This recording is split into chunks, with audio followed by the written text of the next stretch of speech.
Shalom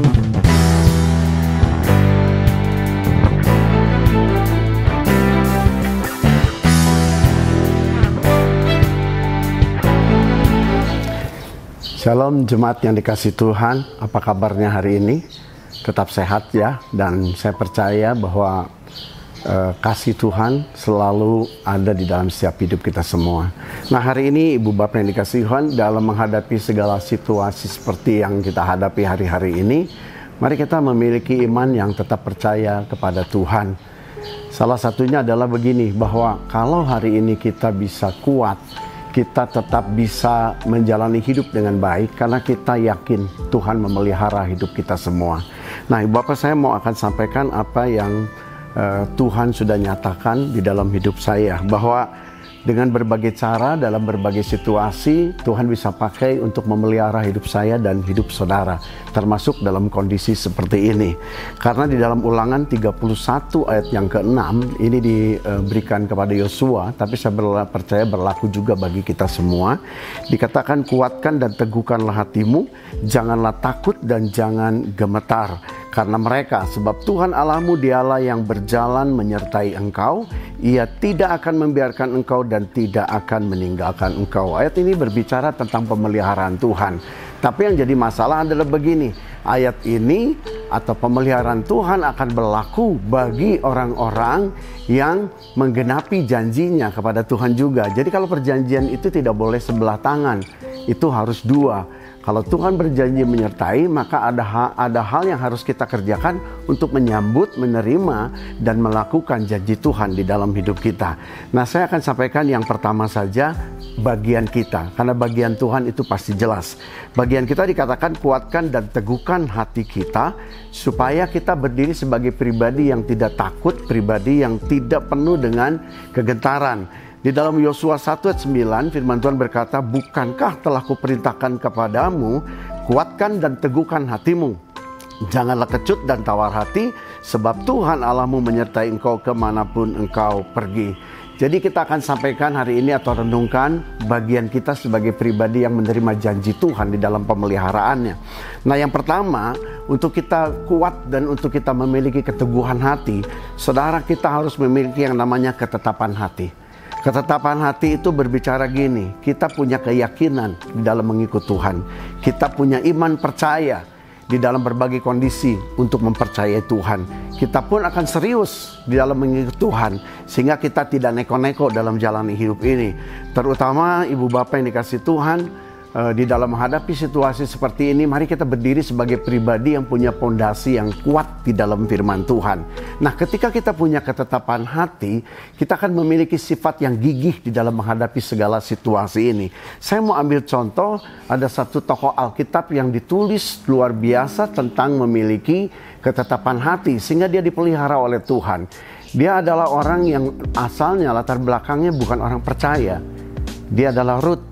Saudara, Alkitab menceritakan dan mencatat Rut begitu luar biasa. Kenapa? Karena dia punya ketetapan hati untuk mengikut Naomi mertuanya dalam kondisi yang sebetulnya tidak mungkin untuk dia ikuti.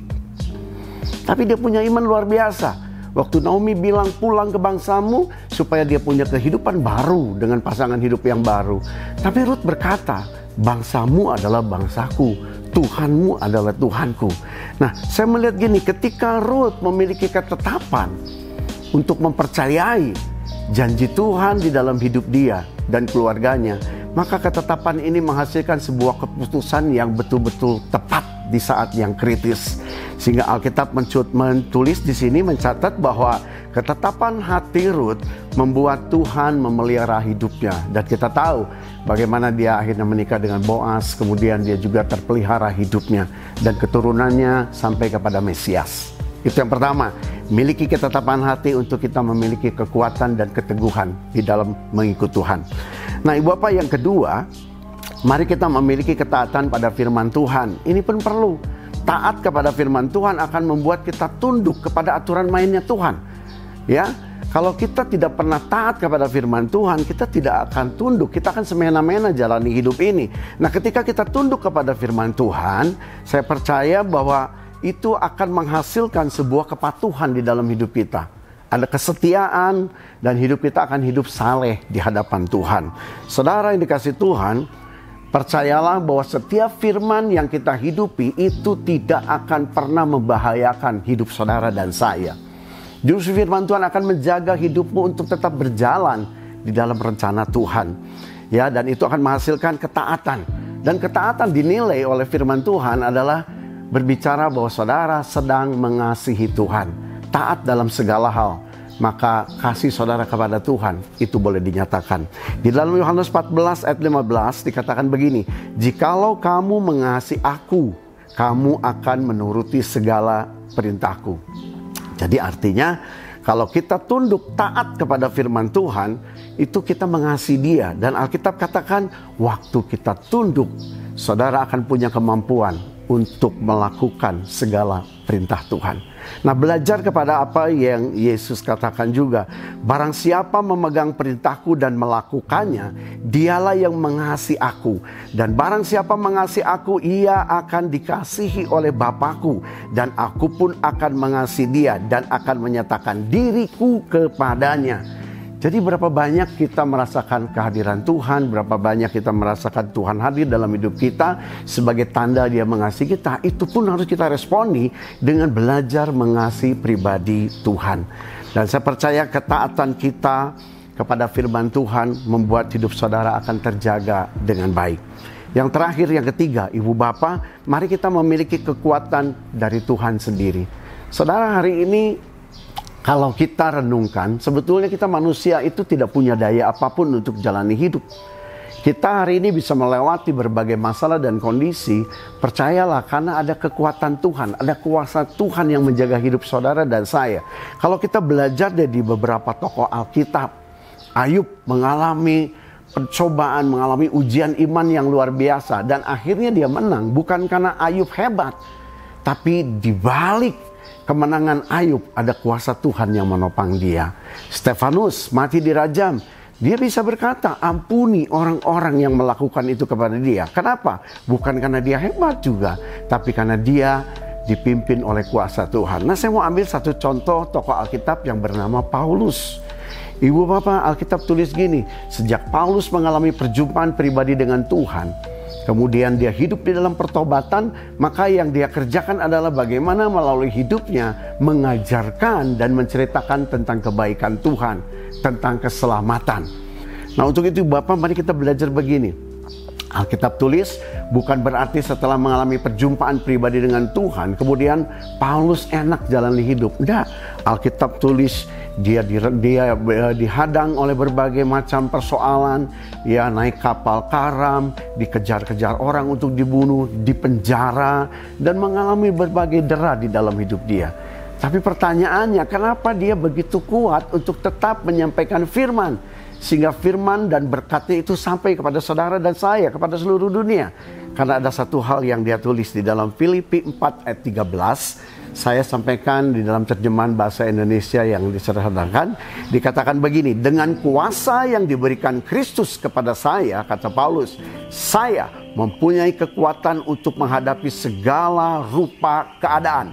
Jadi artinya bukan karena dia hebat, tapi ketika kuasa Tuhan menopang dan ada di dalam hidupnya, apapun kondisi, situasi, pergumulan, tantangan, dia bisa lewati bersama dengan Tuhan. Jadi hari ini Ibu Bapak, kesimpulannya, mari yakini dan percaya bahwa Tuhan memelihara hidup saudara dan saya. Katakan amin. Dan kemudian waktu saudara percaya Tuhan memelihara hidupmu, engkau akan ditemukan sebagai pribadi yang kuat, yang kokoh di dalam menjalani hidup ini. Ibu Bapak yang dikasihi Tuhan, saya percaya lewat kebenaran firman Tuhan ini, kita akan semakin berdiri sebagai pribadi yang kuat, yang kokoh, yang tegar di dalam menghadapi ini. Karena kita yakin bahwa Tuhan memelihara hidup kita semua. Nah, untuk itu mari kita sama-sama berdoa. Kita percaya bahwa Tuhan yang kita kenal dalam nama Yesus adalah pribadi yang sanggup memelihara hidup saudara dan saya. Mari kita doa. Bapa yang baik, terima kasih untuk anugerah-Mu yang begitu besar atas setiap hidup kami, orang-orang percaya. Kami yakin dan kami percaya sampai detik hari ini kami dipelihara oleh Tuhan, dijagai, dilindungi oleh Tuhan.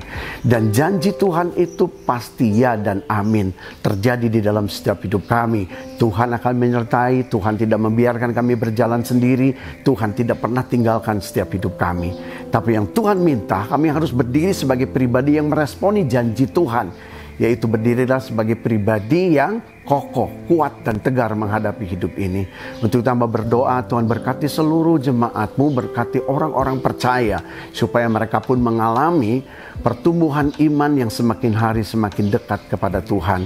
Dan berdoa untuk setiap keluarga demi keluarga hari ini, tetap ada di dalam perlindungan Tuhan, tetap ada di dalam kebaikan Tuhan, tetap menikmati anugerah-Nya. Karena kami percaya dan kami serahkan seluruh hidup kami hanya di dalam nama Tuhan Yesus, Allah yang memelihara dan melindungi setiap hidup kami. Dalam nama Yesus. Amin. Makasih Bapak yang dikasih Tuhan.